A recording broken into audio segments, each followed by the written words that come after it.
It's time now for today's strategy session. The U.S. dollar and Treasury selling off in tandem as investors assess the economic risks of President Trump's threats to fire Fed Chair Jerome Powell, with the bond market's safe haven status in question amid risks to the Fed's independence. Joining us now, Michael Gousset, Principal Asset Management Chief Investment Officer of Global Fixed Income. Michael, great to have you on here. Just to get a sense, we understand the legal pushback. We understand that the Trump administration has been pushing for and investigating a way to fire a Fed chair previously, and they haven't been able to find a way.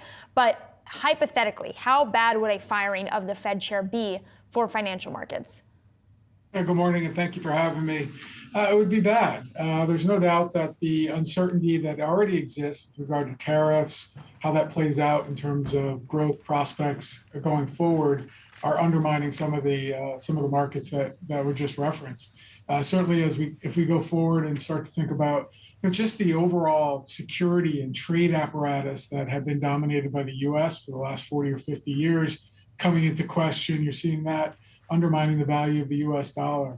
If the independence of the Fed, which is ultimately what you're talking about, comes into question and is actually realized, I think that would further put downward pressure on the confidence that foreign investors have in investing in U.S. dollar assets. You know, I wonder, because the Fed right now, of course, continuing to be as data dependent as ever, they're continuing to try and figure out in the different data prints how that's going to impact their own policy pathway, but also for, major chief investment officers like yourself who are looking across the fixed income space. I wonder how that's influencing in the data prints what you've seen kind of on aggregate to influence the fixed income investment strategy right now.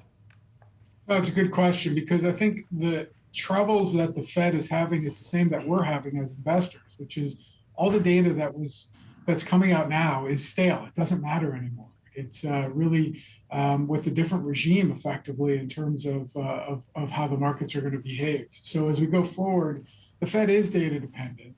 But I think what the Fed, as well as most investors, understand is that tariffs, as they stand today, are inflationary. They erode growth. And you don't need to see a lot of hard data start to show up to support that soft data, which has already been coming through weaker, to suggest that a significant slowdown is on the horizon. Now, we don't think we're seeing a recession imminently, but the longer this uncertainty persists, the more likely you're going to see that play out. When might we see that soft data turn into hard data and tip over to indicate that these tariffs are causing a real risk to the economy?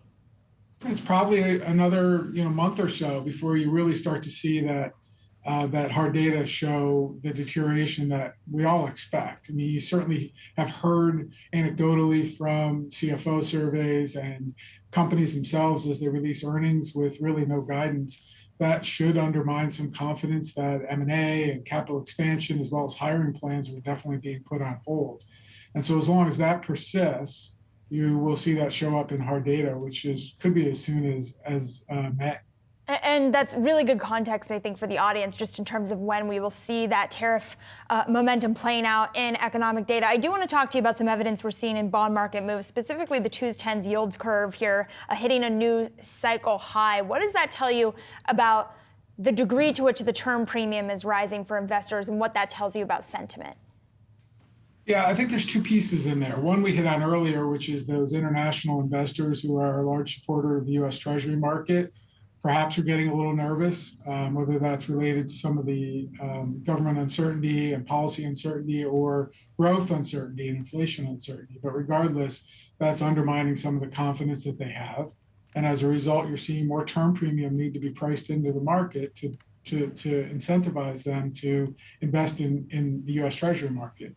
While simultaneously, this understanding that we're having some weakness, that although we don't necessarily think, again, that this is guaranteed recession, but certainly is a slowdown from here, that puts the Fed firmly into action in terms of potentially cutting rates, which does tend to have a steepening effect on the yield curve.